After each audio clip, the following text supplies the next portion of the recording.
Welcome BTGers to another video from here next to the Nürburgring.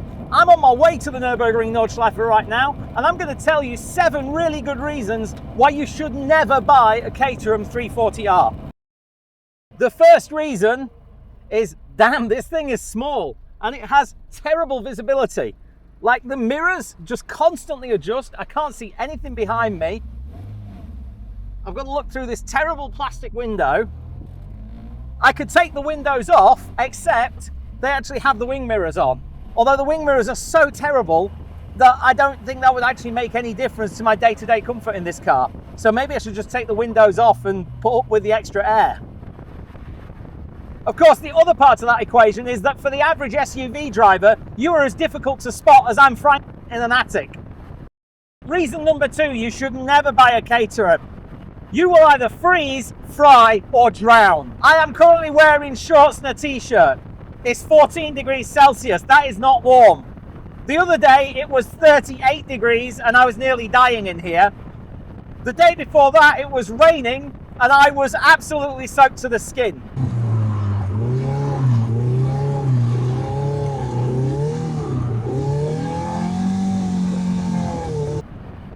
I mean, the Germans would say, what, are you made of sugar?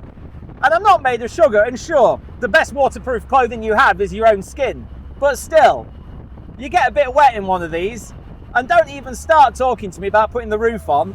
The roof is a nightmare. I've had MX-5s, I've driven Spiders and Boxsters. I'm aware there are many different ways of putting a cloth roof on a car, but fighting the pop studs on a Caterham, especially when it's a little bit chilly and the material doesn't want to stretch, it's awful. I'd rather wrestle Jeff Capes. Reason number 3, you should never buy a Caterham. Every time you want to get in and out of it, it's like a core workout. I'm overweight, I'm out of shape, I know it, but this car reminds me every single time I have to get in and out of it. I should probably put the Benny Hill theme tune over this.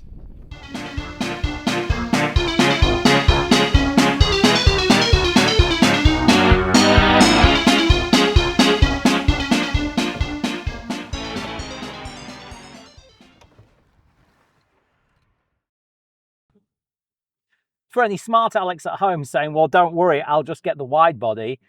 I am the wide body, and this is the wide body. So yeah, this is the SV chassis. This is the big Caterham, the big one. Next up, number 4, let's talk about price. This is 57,000 euros, including sales tax. Now, for a car that I grew up with that was costing 20 to 30,000 pounds, 57,000 hits me like a knife in the heart. I'm not going to lie, that is a lot of money. That is Cayman money for a car that doesn't even have ABS. But more about that in a moment. This particular car with its wide body, its roll cage, it's got some extra options. It's got the nice harnesses, the nice steering wheel, semi-slicks on the nice alloys. You are looking at close to 70,000 euros in this spec, including the sales tax. Oh my word, that is a lot of money for a car. That is Cayman money. That is Cayman S money. Caterhams have always been the more premium, more expensive version of a Lotus 7. You know, they are the official Lotus 7. They picked up the torch, paid a license fee, took it off Colin Chapman and carried on making it. And that's how the company's been run for years. They're never going to be the cheap option, right? But this is above premium. This is Cayman money. You're talking Cayman money for a 4-banger Ford Focus motor. Admittedly, in less than 600 kilos of sports car. If you want to save money and buy a Lotus 7, then just pick up the free ads and buy some horrible old Sierra-based shonker from 1981. That's a different price point to this. Reason number 5, not to buy a Caterham 7.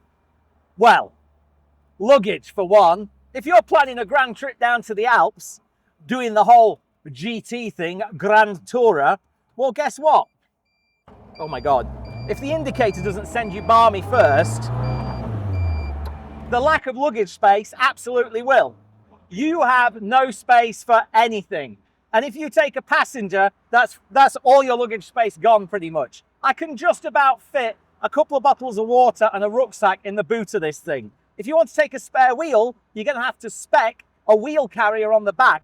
I don't want to sound overly dramatic, but I can honestly fit more luggage on my motorcycle and be warmer and drier.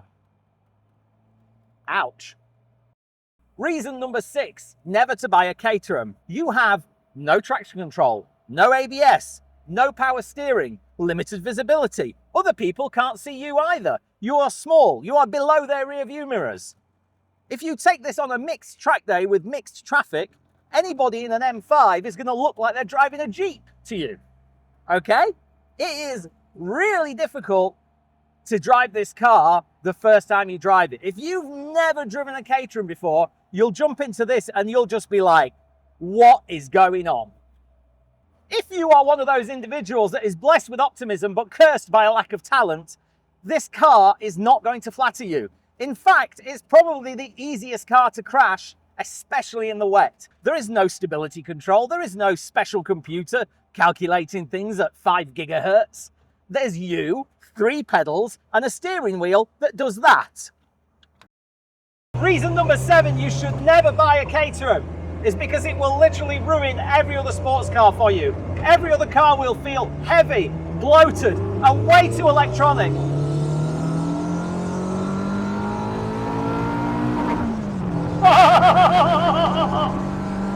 And this is the baby car. This is the 340R, single throttle body, 2-litre Ford Duratec. It's got sub suspension. It's not really a racing Caterham at all. And yet, you come to a racetrack and you are reminded that this car was designed by Colin Chapman, and it is a racing car. It is a racing car.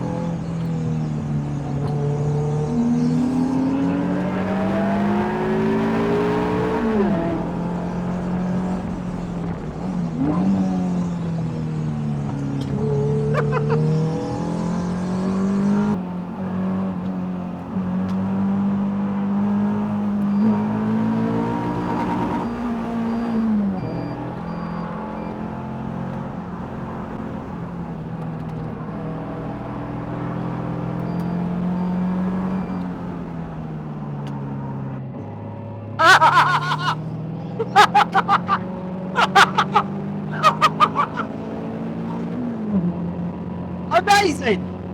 It's so visceral, you know?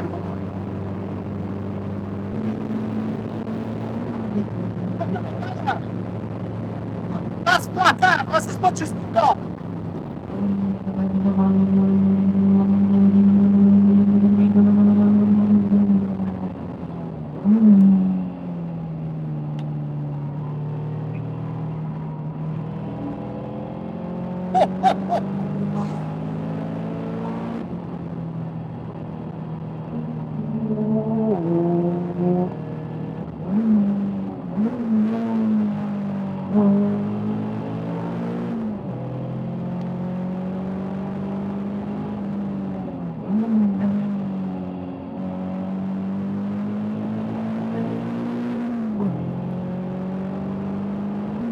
So good. It's just driving a Caterham. It's not like driving a normal car. I would say it's got a lot in common with a motorcycle. You know, it's your physical strength that's steering the wheel, that's braking. There's no servos. There's no power assistance. There's no computers.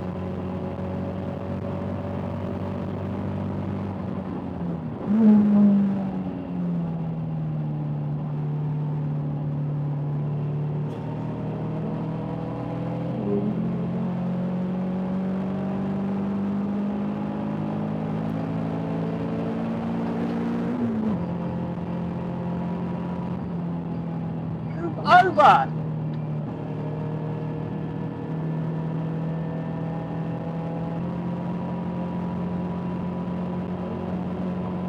There's the super duper Cupra.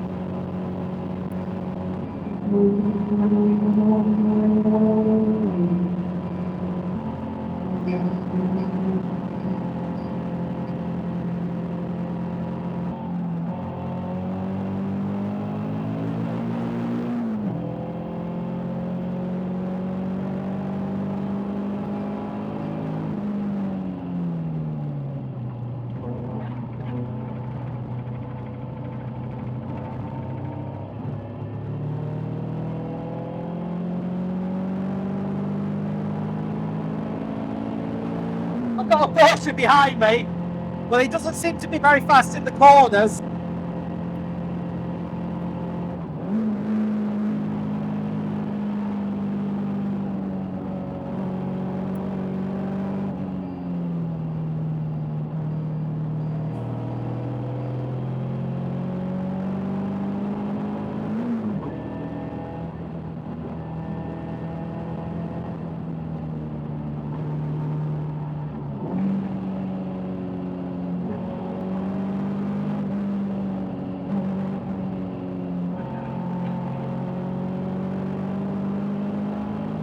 God damn! There's just something so good, so wholesome about driving the Caterham fast.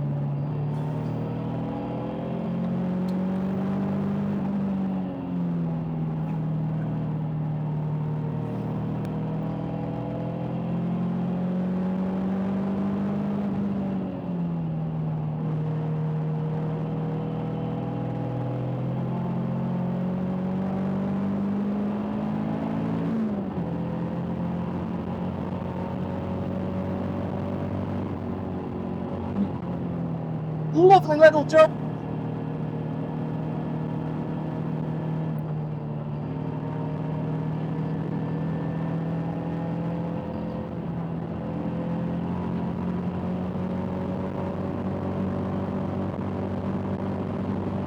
I mean, that view, right? That feeling as you go over the black starts going.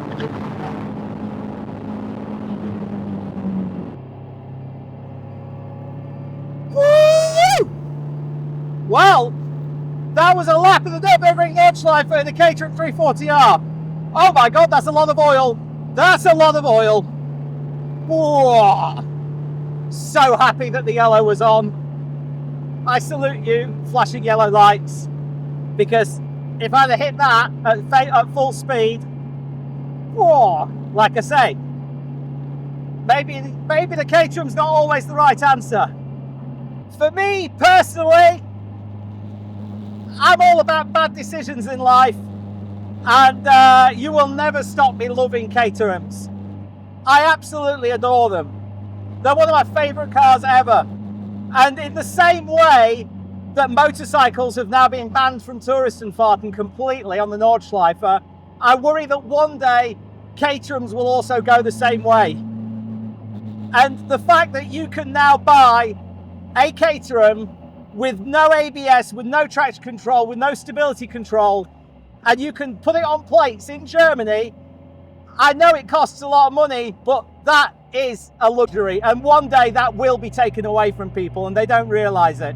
So in the meantime, please enjoy your laps of the Nürburgring. If you get the opportunity to drive a Caterham, then do it. And don't forget to like and subscribe and leave me a comment, otherwise the algorithm won't show you my video next time.